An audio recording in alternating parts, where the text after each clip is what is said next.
Yes, thank you very much, Putri Murniati, for your outstanding presentation. Now we have come to Q&A session. So far, we've got um, 8 excellent questions, and the first chance will be given to Dr. Surin to address the question. The first question was delivered by Ibu Tribuana Tunggadewi from Jenderal Sudirman University. Tribuana Sari, sorry, Tribuana Sari.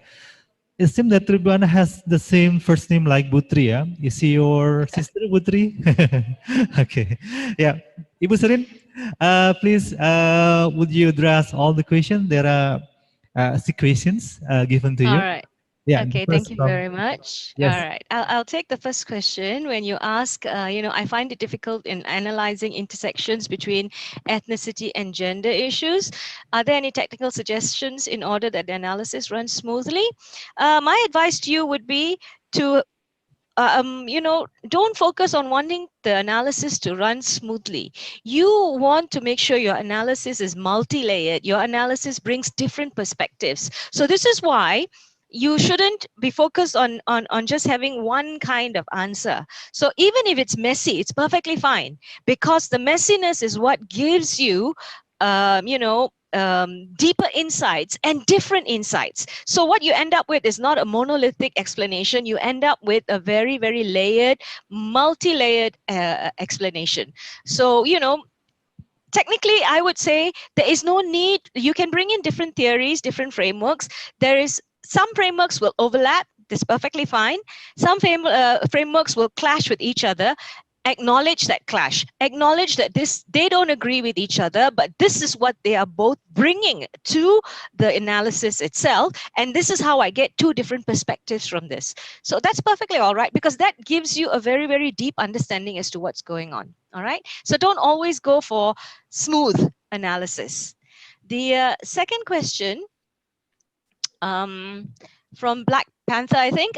Thank you so much for your compliment. Yeah, so you asked about the existence of supervillains in the comic or movie. Do they represent a cultural or political aspect to criticize some issues? Absolutely, I agree with what you just said. They do exist to criticize issues. If you look at Black Panther, what was his name? Um, Eric Killmonger. Eric Killmonger, he makes a very, very loud critique. He says that, the Western world, remember that scene in the museum where he says they stole it from the Beninese, he most of us go to the museum and say, oh, right, yeah, it was taken, from there. And then we don't think twice about it. But he does. He sees the Western colonization. He sees that something must be done about that. He sees the injustices. He wants something to be done about it. Of course, his path is violent. His path is possibly not the right path to take, but his critique is absolutely valid. And his critique against Wakanda is also absolutely valid. When he says that Wakanda is such an egalitarian society, they have so much of technology, they're so advanced, why can't they come out and help fix the injustices of the rest of the world? So definitely. And if you look at the biggest supervillain of all, the Joker from Batman, people think they want to dismiss the Joker, like, he's crazy, he's mad. But I think the Joker is incredibly sane. He sees Batman always wants to put order in the world, but the Joker, and especially Heath Ledger's Joker, shows that society is made up of generally nonsensical value systems, nonsensical ideological systems that we base things on. And so we are constantly running on these and trying to fit into those expectations. So he actually brings up that particular critique of society, which I think is very useful. So supervillains are very, very interesting because they critique society. Of course, the manner in which they go about doing it, is sometimes completely overboard, and they choose the path. But this is where the superheroes come in, and they need to understand, superheroes who understand the critique itself and then try and fix it, as what happened to Black Panther at the end. He realized that Killmonger had a very valid point and had to go out there and he had to help the rest of the world. all right, and to focus on the rest of the world. So you need that kind of, Wakanda needed that kind of critique. So if what do I think about the existence of multiverses in the storyline of superheroes? Is it a depiction of something? Absolutely. Most universes, all right, I mean, and I think DC says there's something like 52 Earths running at the same time at parallel vibrancies and frequencies.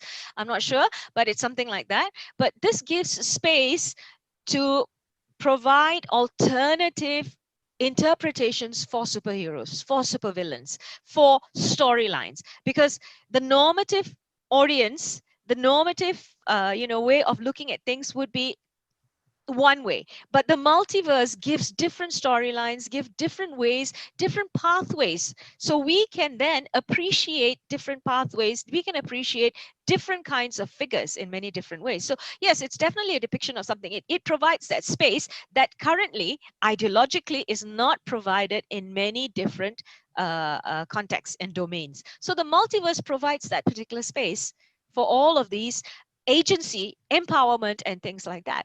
All right. If I go on to Mandala presenter, sorry if I don't get your names, I'm just going by your online names here, yeah? All right, Mandala presenter, you said that, yeah, typical superheroines are single, even portrayed as unmarried women. They are depicted as male-like figures, even though their suits still look, and their bodies still are attractive and sexual.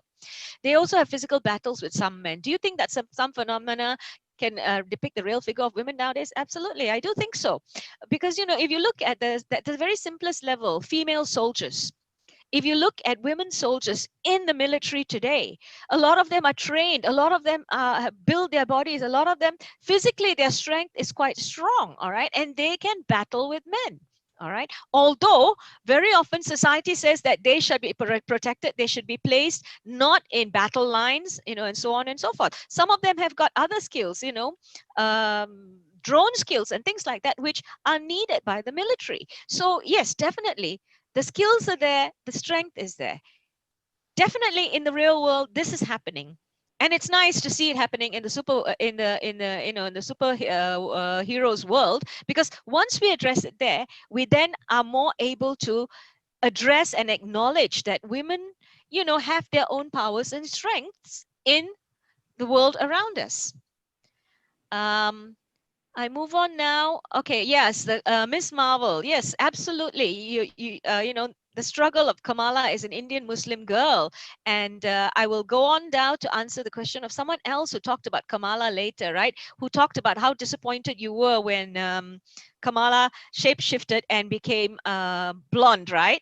Okay, this is an avenue for critique here. The disappointment is real. The disappointment is palpable, right?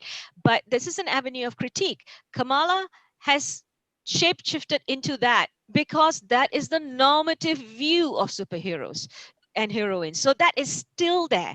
That particular ideology is still there. And that could be a way forward for us to critique what is going on, all right? For us to sit down and say, hey, look here, she was already a representation of otherness. She doesn't need to go on and become part of the normative mainstream. All right, that otherness is what should be part of the mainstream. So we can, focus on that. So absolutely. Raden Peugeot, I think. I grew up with white superheroes. I didn't have a problem with that. So in your opinion, why or when people think that race, gender representation is necessary, don't you think it'll shift the superheroes' focus from fighting the world's injustice to fighting racial, gender injustice? I would argue that racial and gender injustice is part of the world's injustice.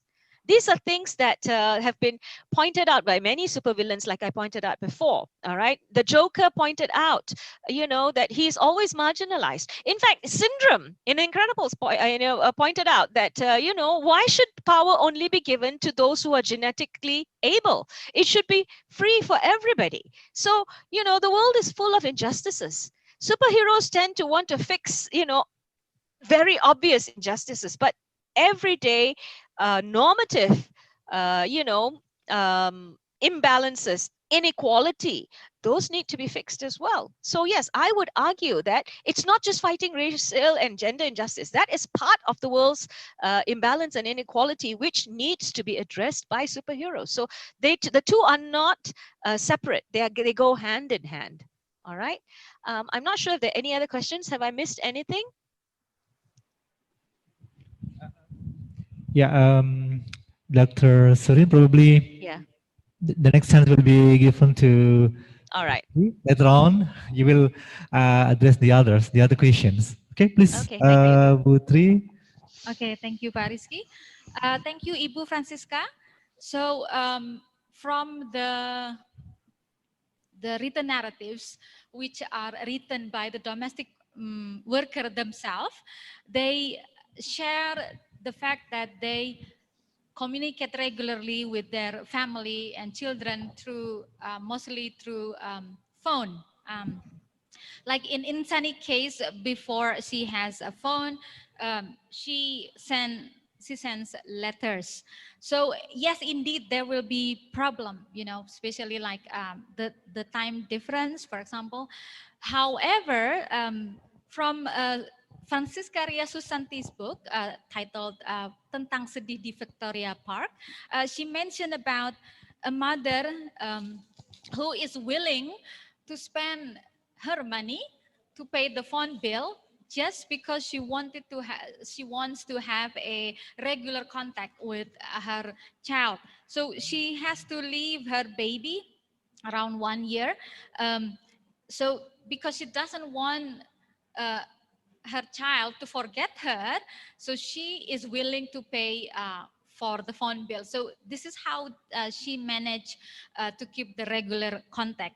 Because also Susanti also points out that many migrant mothers from Indonesia, they have to be willing to accept the fact that their children will call them quote mbak, not as mom, because they don't know them these domestic these migrant mothers, because they don't stay at home, they are not around with their children. So in a way, this also highlight that there will be the transfer of children or child care from the mother to other family members.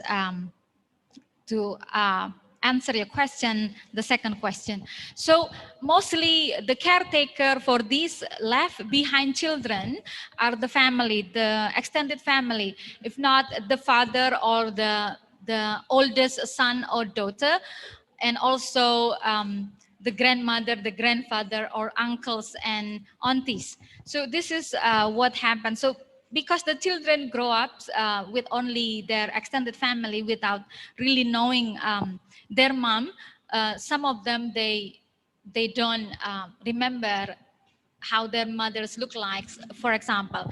So this indeed become a problem because it is different, you know, like when a mother stay with their children, and then in a case like in Banyumas, for example, children who live with their grandparents, they are pampered because their grandparents or the extended family will do everything. For example, to just let them keep quiet, so they will grant everything. So there is a kind of also problem with the parenting, and then that is why.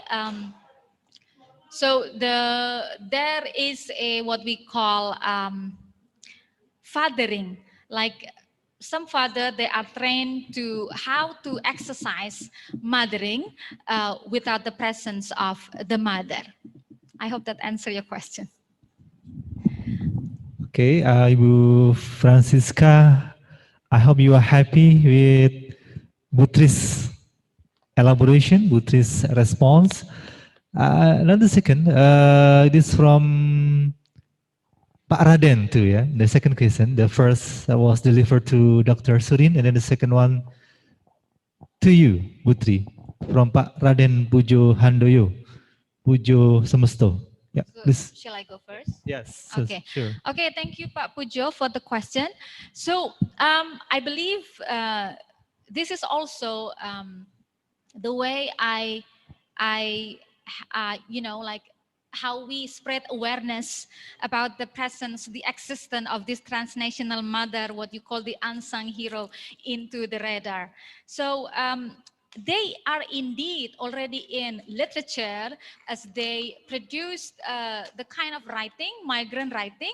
So for your information, there are many Indonesian migrant workers who worked in Malaysia, in Singapore and also Hong Kong, who are engaged in creative writing community and also activities. And they have published many books telling about their experience of working abroad. However, the problem is most of the books, they are published through independent publisher. So they are not circulated in the major publisher. That is why it's not quite common for us to see stories written by domestic worker, for example, are sold in some major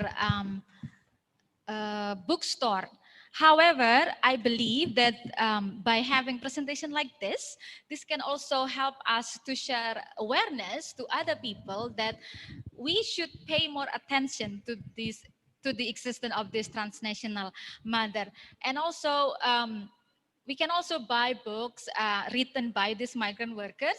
I know the circulation is still in, like, you know, it's difficult for them because most of the books, they are only circulated among the migrant worker communities or some academia who have concern to this, or some other NGO. But I don't think we need to give them some title, because the thing is, just by recognizing their presence, their existence, and also appreciate them, I think it's already enough. But it is, but I think it's also a good idea if we have some, you know, character like Supermom or Supermbog, what you say. Maybe you can help us to do this, and then spread the awareness through one fictional character, for example. So we can Anyway, say thank that you it for the is like question. we can educate the people, yeah, Butri, yeah, on their contribution to the Yeah. society, to the country, to the Yes. nation, right? The next question for Dr. Surin. I'm sorry, Dr. Surin. The next Thank question you. Yeah, from thank you. I think this is Mandara from Center, asking about this is information, yeah. But then I was disappointed when she got the safe power yeah, in the chin, yeah, just blonde yeah. hair. Or she expressed her disappointment about Yes, the change yes, of yes. the physical Yeah, appearance, yeah, of the. Okay, maybe we can go on or can proceed to the next question from yeah. the participant from Dita, Ibu Dita. Surin.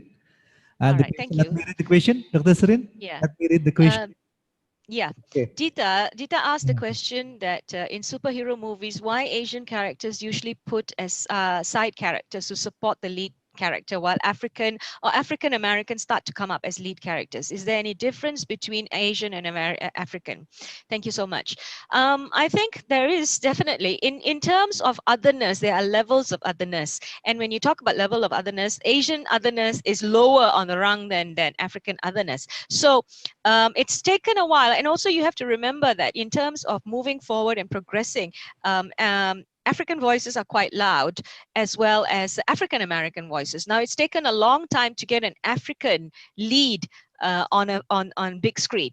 And now it's going to be an African American on the big screen that's coming up with the Falcon, all right, as well as the Cyborg. But in terms of Asian, I think we still have a long way to go. And it's because I think maybe partly our voices are not loud enough. It could be also the fact that in manga and anime, we already have a lot of Asian superheroes who are up there. But they are not mainstream yet. And we need to make them mainstream, and we need to move them onto to being normalized. All right, now if you look at a lot of Studio Ghibli's heroes, or even in anime and manga, there are many different ways of looking at these things. Unfortunately, it's meant for a very specific audience, and that audience needs to be normalized, needs to be brought into the mainstream more than anything else. So yes, the levels of othering is very obvious. I think as Asians, we ourselves need to champion Asian superheroes. We have our own superheroes in Indonesia, in Malaysia, in Brunei, in Thailand, in Vietnam. We have our superheroes. We must champion these superheroes. We have to make sure that these superheroes are championed in our own countries. Bring them to our big screens first. Then only we can think of Hollywood and others. If we don't give them that space, they don't get space in other countries. That's it. Thank you. Very inspiring, Dr. Surin. Or Yeah. at least you can contact people in Bollywood, yeah, Dr. Surin. Bollywood already has one or two superheroes, but yeah. popularize their contribution to the society. The local superheroes from Brunei, from Indonesia, Yes. Malaysia, and other Southeast Asian countries. Right. Thank you so much, Yes. Dr. Surin. Most We still welcome. have other questions from active participants. The other is from Putri. This from Aquanus presenter Bu Ririn Kurniawati zero level, yeah, zero level. It is zero. No? How would you position the superheroes transnational daddies? Wow. I think this is her personal experience. Yeah? In this discussion of IMWs. Many thanks. Okay, please, Butri, you Yeah, may address thank her you. question. Thank you, Pak Rizky. Thank you, Puririn, for the wonderful questions. Yes, I think it is also worth trying to include these transnational deities into conversation because they also contribute to their family. However, the thing is because in our society, men are the one who are seen as the breadwinner. So for transnational daddy, I think we don't really focus on them because it is okay. That's the man job to earn money for the family. However, it's the case is different with a transnational mother because. As in Indonesia, I think, like the common view is that it is a man, it is the man who should earn for money. But however, when the women when they take over this role, so they are put into the spotlight. But I think we also need to address this issue as well, that we also have to appreciate this transnational deities into conversation. Thank you for the suggestion. Yeah, transnational daddies, transnational father. Okay. All right. The next. Yeah, here we also can notice one of supermom here in the participant end room. I noticed that she is also accompanied by her daughter in this presentation. So she's also supermom in this online era that everybody works at home and they have to be busy with houseworks and also office duties. So they are really super mom. So standing ovation, I think, so, is what for them, for the mom, super mom, right? Okay, the next from Agustinus Haryana from Butri. We also still have one more question for Miss Dr. Butri. Yeah, still it's Okay. for you, Butri. Okay, thank you for the compliment, Agustinus, Bapak Agustinus. Okay, and then for Pak Taufik, thank you for the question. Yes, because the government or their country couldn't provide a decent job for these people, so so Indonesian women have to look for other job abroad. In a way, we can see that the government is not responsible for this. However, because of the remittance this country have through this migrant worker, we keep sending them. So it's kind of ironic and also complicated, where this country needs their contribution, but at the same time the government also need to think that they are the one who should provide a decent job for this for their citizens, so they don't have to look for a job abroad. So I think this is a really a homework for us, and then we need to work all together, synergize, so that we can fix this problem, especially in the future. I hope that's answer your question. Okay, I think we have one more from Afila. Okay, thank you, Afila. This is my student. Okay, so transnational mom, and also what about young generation? There are many young people who keep fighting to get a better life for their family. Also could be one of the superheroes for their country. What do you think? Yes, yes, yes. I think anyone who sacrificed themselves for others, we can put a title as a superhero. This is not only just recognition, but also an appreciation. And what we call transnational superhero is because they are not working in their home country. So transnational meaning they have to work abroad, but they maintain the regular contact through remittance, for example, or through phone call with their family. So that's what makes them transnational. I hope that's answer your question. Thank you. Yeah, Mbak Afila, I hope you're happy with Butri's explanation. If you are not happy, you may talk with her in her room to discuss further about this issue. We still have approximately 20 minutes to go. We are inviting for the other. Is that right? Yes, yeah.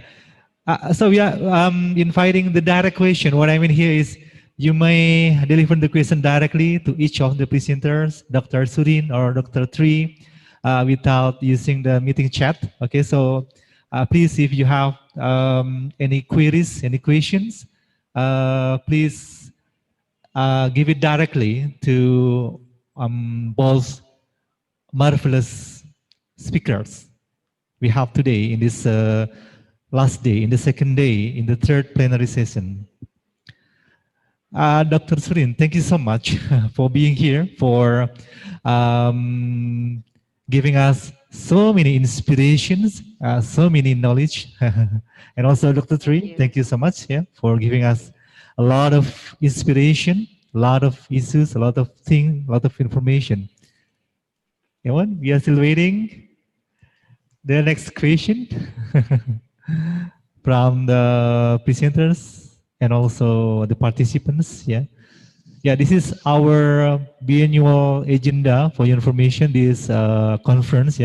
Conference on language and then linguistic and literature.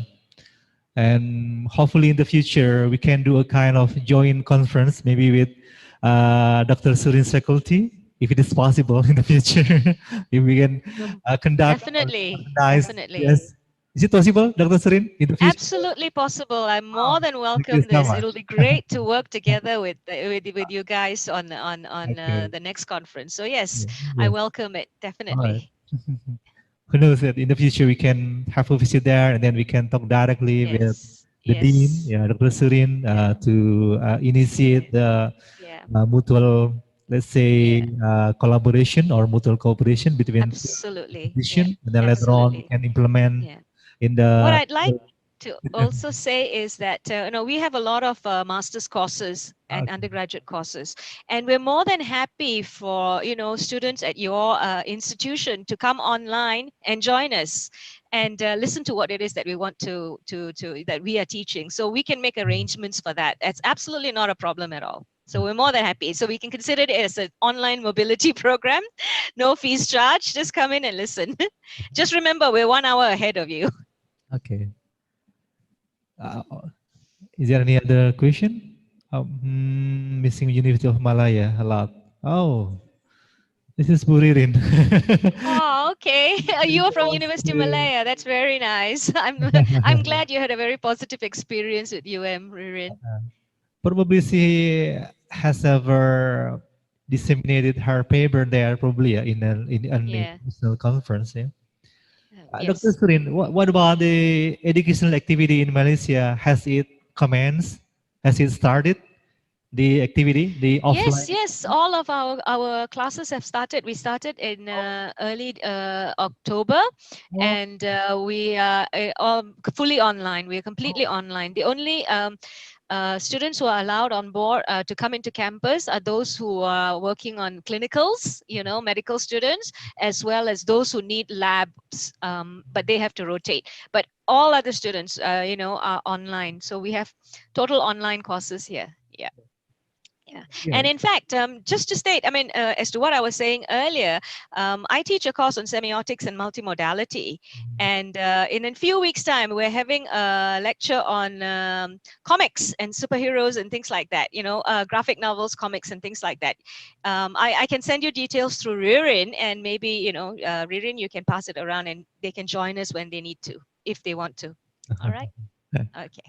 Or probably from the presenter, maybe Butri, would you like to pose a question for Busurin probably, or Busurin would like to pose question to Butri? So exchange the questions. It's possible Yeah. while waiting. I thought From Ms. the Putri's, presentation was excellent. I really, really enjoyed your work, and it was interesting for me that the argument you make that transnational migrant workers, domestic workers especially, are superheroes, especially because they're balancing this whole mothering act, while being away. okay. Yeah, Dr. Surin, there is question from one of our sure. colleagues, Ibu Triana Sari Tunggadewi. She's now taking her doctoral degree at Gajah Mada University, Jakarta, Uh-huh. majoring in media and cultural studies. Yes, Right. the online is yours, Bu Nana, not the floors. Yeah, this is Yeah. the lines, not the Thank you, online. thank you, thank you, Pak Rizky. Yes, Yes. Okay. you are Uh, okay, Miss Sorin, I was the person who asked you about that. I still find difficulty in analyzing Right. the intersection, yeah, between Yes. Yes. ethnicity and other issues. And I also use multimodality, and it's a very complex Yeah. strategy in analyzing, and Yeah. it does makes me confused when I have to analyze sounds and then Mm. participants and all Mm. aspects of movies. And Yeah. again, would you please suggest me what should I do in order Okay. that yeah You know, I'm not sure what you're doing, whether it's a PhD or a master's or just general research. My advice to you is to scale it down. Don't work on everything. If you're going to just work on images and stills, focus on visual narratives. Other try not to bring sounds and all in it unless it's absolutely necessary. All right. So if you start to do everything, it's too much. You can't do everything. And my advice to you, perhaps look at some of Van Leeuwen's work. Van Leeuwen does a lot of work on sounds as well as visuals. Kay O'Halloran looks a lot at the entire ecosystem. She actually has a particular software as well that she uses that breaks it down. So I think access to that software is through the NUS. I'll try and find out how you can get that software. All right. You have my email address. You can write to me directly, and I will help you as much as I can. All right. okay, thank you so much. Okay. You're welcome. okay. I hope you're happy.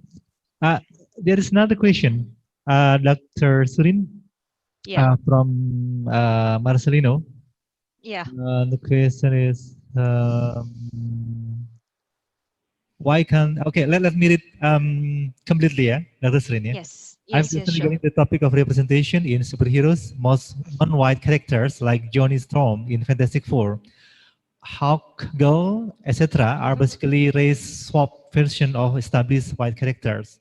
Mhm. My question is, why can't they just make an original colored character rather than race swap or even gender swap character? Apologies for Okay. using the chat. My mic is having issues. Yeah, this is Okay. issues All in right. online activities. Yeah. Yes, please, Dr. Thank you. Surin. Thank you, Marcelino. Marcelino, yes, I mean, that is the same question I have as well. Why is it that they have to bring in a character and they have to race swap that character or gender swap that character? The reason is because a lot of these characters were created much earlier at times where gender and race weren't an issue, where gender and race, where the normative understanding was that, the default was white and male.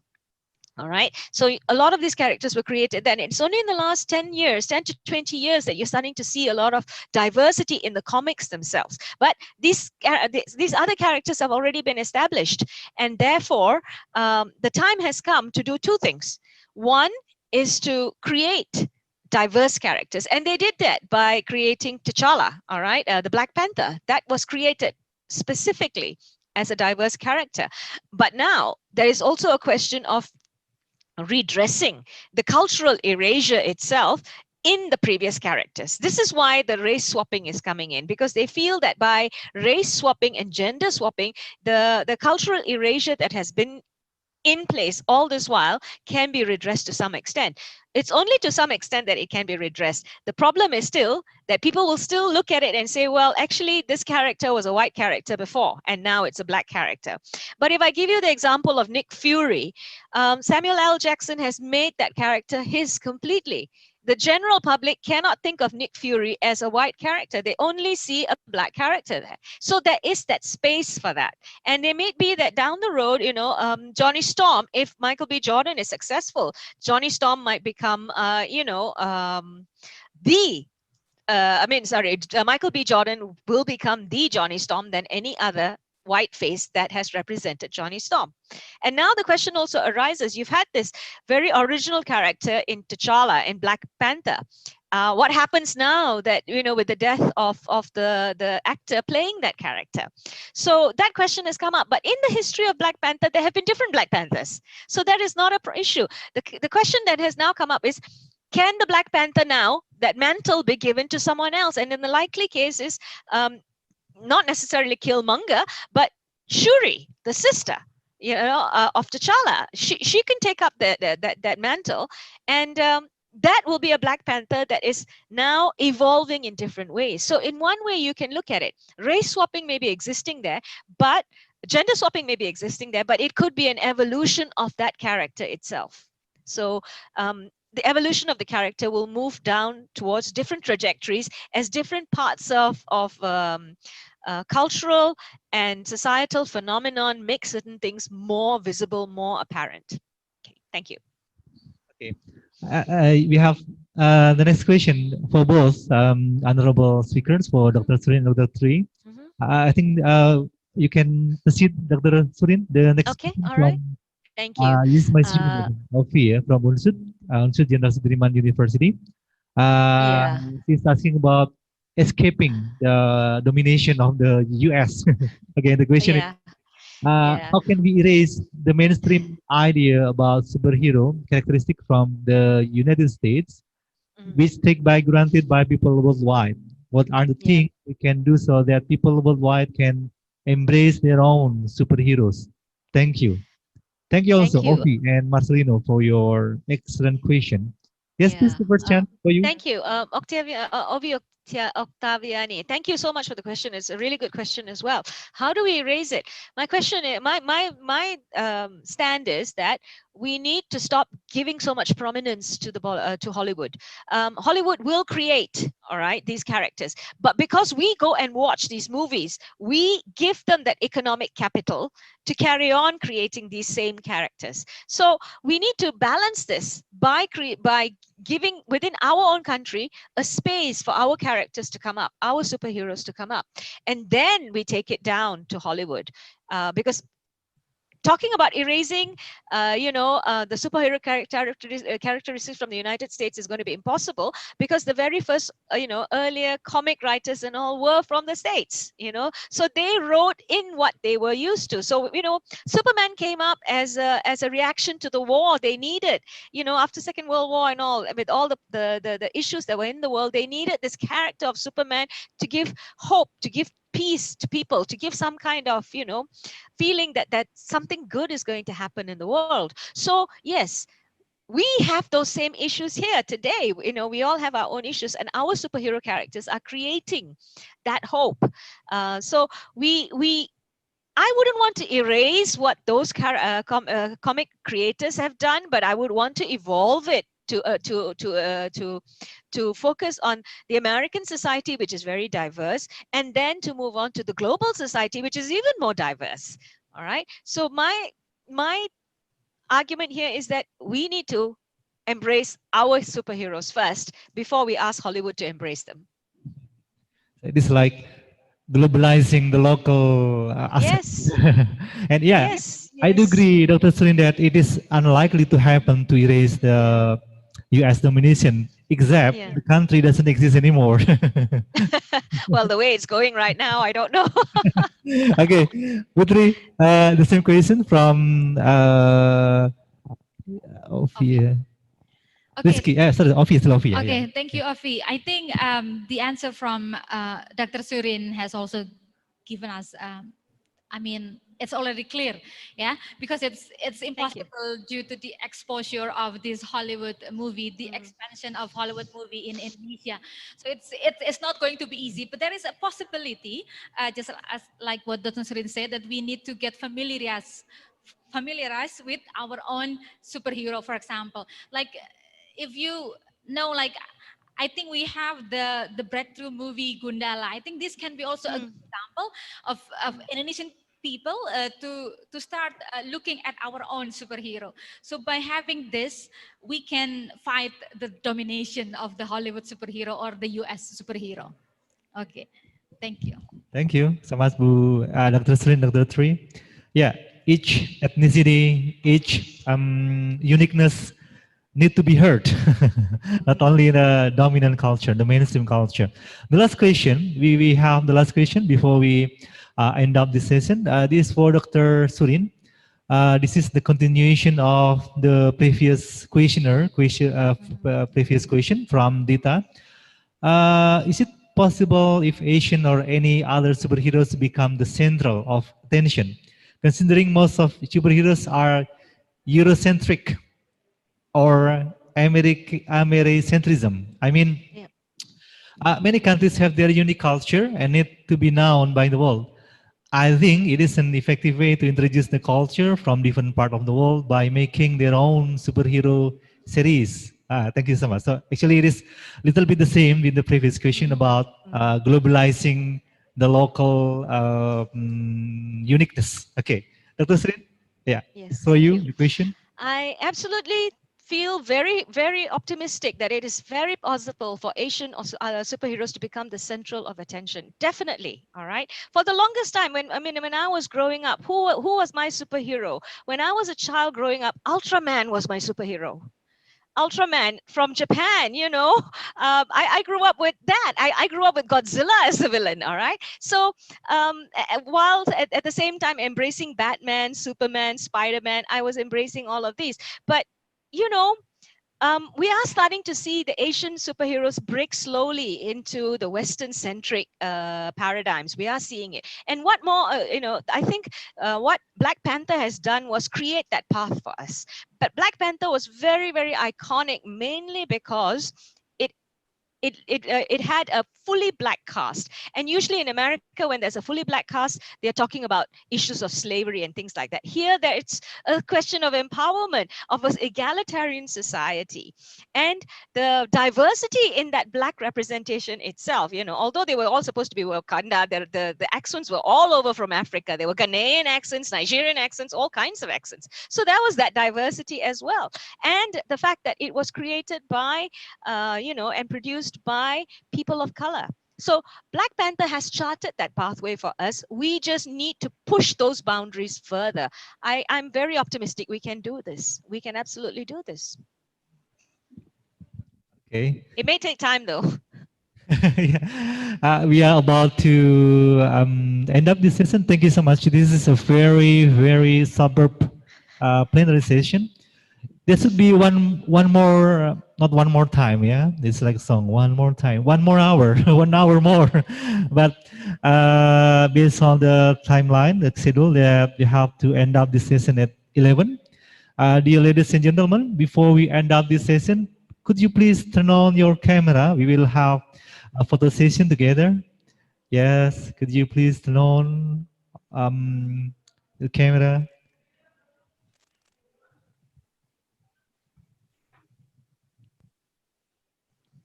Okay, let's begin. 1, 2,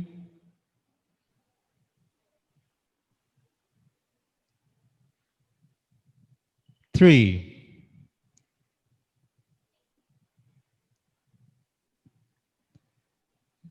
Four,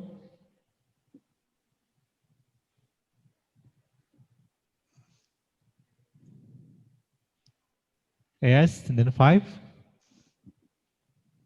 There are 172 participants in this room. Then 6.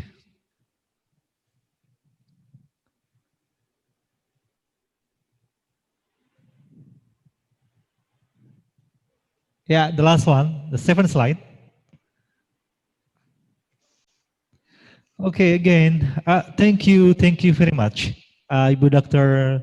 Surin, for your inspiring presentation, and also Ibu Tri for your outstanding presentation, and also to all the committees, and also to all the presenters and also participants. Hopefully we have a fruitful seminar today.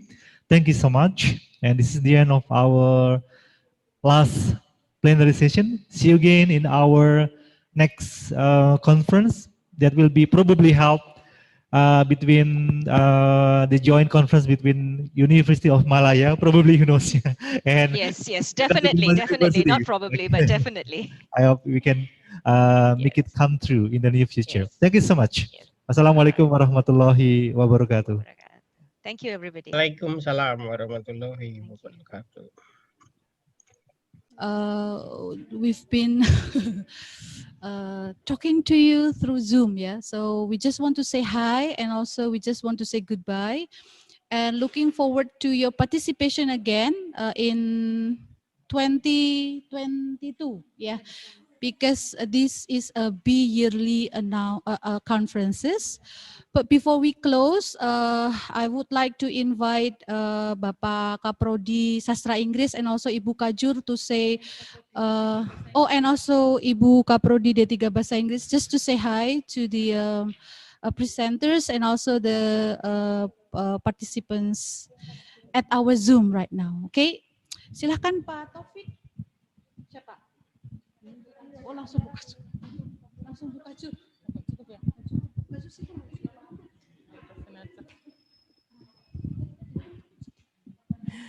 Ya, Assalamualaikum warahmatullahi wabarakatuh. Waalaikumsalam warahmatullahi Terima kasih Bu Ririn yang sudah memberikan waktu. Salam kenal buat semuanya. Terima kasih sudah menjadi peserta dan presenter di Kololet keempat. Ini keempat kalinya tim kami berhasil menyelenggarakan seminar internasional untuk tahun 2020. Kami harap seperti Bu Aurelia ya, saya sering menyebut sebagai peserta yang sangat loyal karena selalu menanyakan kapan kolalit gitu. Maka kami harapkan semuanya juga nanti akan ikut berpartisipasi di 2020. Kami berkomitmen bahwa tema 2022 ya maaf, sudah sore. Kami berkomitmen bahwa tema-tema kami adalah tema-tema yang unik, itu sudah dari awal gitu. Jadi kami harapkan nanti 2022 kami bisa memberikan tema yang memang super gitu ya, yang berbeda dengan tema-tema yang lain tapi tetap menjual gitu, karena kami juga sadar bahwa keilmuan itu memang harusnya bertambah dengan mengikuti banyak sekali seminar yang berbeda gitu, tidak cuma satu tapi mungkin bisa semua dan bisa masuk di tema-temanya. Sangat cepat sekali perubahannya, kami sebenarnya merencanakan itu sudah lama sekali, bahkan setiap dari kami akan bersiap memakai kostum gitu ya, kalau memang itu secara offline, tapi karena memang pandemi, mau tidak mau kami harus juga beradaptasi dengan situasi dan kondisi. Kami harap bisa memuaskan semua pihak, walaupun kami yakin masih banyak yang harus diperbaiki, tapi ini hasil terbaik yang bisa kami lakukan untuk saat ini. Kami harapkan nanti ada masukan dari Bapak Ibu semua dan semua peserta kepada kami supaya 2022 kami lebih bisa memberikan yang lebih gitu ya. Terima kasih sudah 1, 2, 3 dan ini keempat. Saya atas nama semua teman-teman, semua panitia yang ada di sini, tidak ada gading yang tidak retak. Saya ulangi lagi bahwa kami yakin memang gading itu sudah retak dari awal. Jadi mohon maaf kalau ada kesalahan. Kami tunggu partisipasi Bapak, Ibu dan mungkin ada mahasiswa-mahasiswa kami di sini untuk 2022.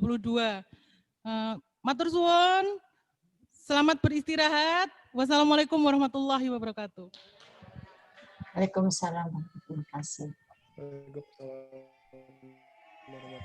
Saya satu lagi saya kelupaan Bapak Ibu, mohon maaf untuk para presenter. Saya dari hati yang lubuk, gimana? Nggak bisa ngomong. Dari lubuk hati yang paling dalam, mohon maaf yang sebesar-besarnya atas segala kekurangan,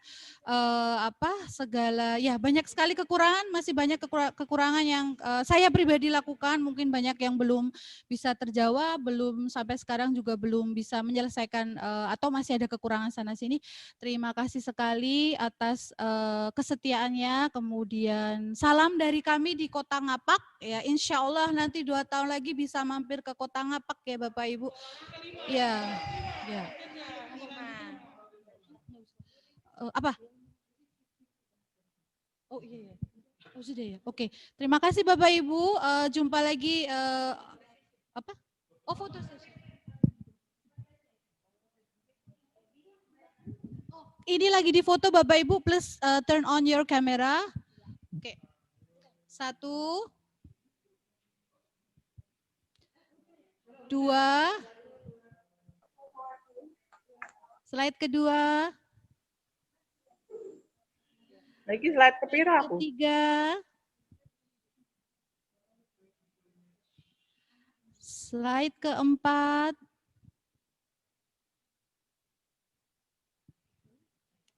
Sudah ya? Sudah, Mbak?